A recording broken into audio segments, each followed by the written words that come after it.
Chapter 1. Introduction. The word dream comes from a Teutonic word drogma, which means an illusory picture. People of every nation have considered dreams with various feelings. A German proverb says that dreams are shadows, and a French proverb says dreams are lies. In Greece, dreams were greatly respected, and Aristotle considered them a reality represented as ripples of water that merely needed to be straightened out. Artemidorus, one of the most famous authorities of the ancient world, lived about 180 BD in Daldis near Ephesus, and compiled a 5-volume work on dreams and other workings of the mind. The Arabs regarded almost every dream as significant, and the nations of Egypt, Babylon, and Mesopotamia were a people of spiritual dream interpreters. In our time, Dr. Freud seems to conclude that every dream has a meaning not in a spiritual sense, but as a creation with a mental or physical cause. His interpretation of dreams was called dreamwork, and he believed dreams were the results of conflicts and desires, more often of sexual excitement. Many modern psychiatrists explain dreams as a network of psychological processes. Dreams appear in various sorts: nightmares, nonsensical phantoms, and fantasies which quickly fade away. These dreams are best forgotten.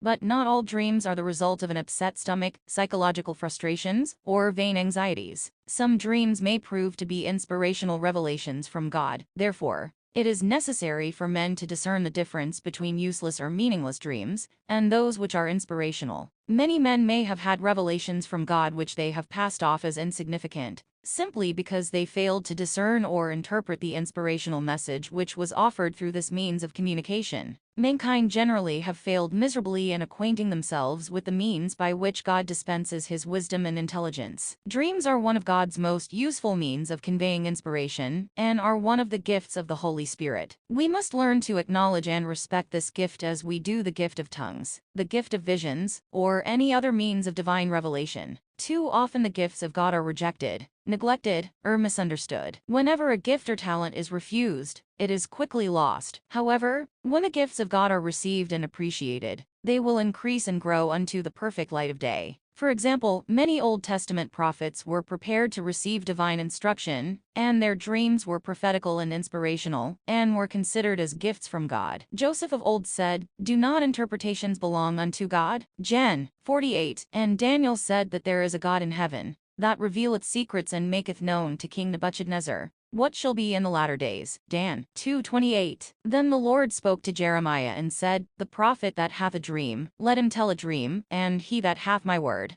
let him speak my word faithfully." Jer. 23:28. The multitude of inspired dreams that have been manifest to the saints would fill many volumes. Heber C. Kimball said that if he had one dream about the old ship Zion, he had received 100, and nearly every faithful saint has had, or should have had, many inspirational dreams. This brief compilation is intended only to illustrate God's reasons and methods of conveying his will to man through dreams. The gift of dreams, like other gifts of God, is to be appreciated and developed for the benefit and salvation of his children. When men cultivate these virtuous inspirational powers, they will draw nearer to God, and God will draw nearer to them. For this reason, these gifts of the Spirit are invaluable to us.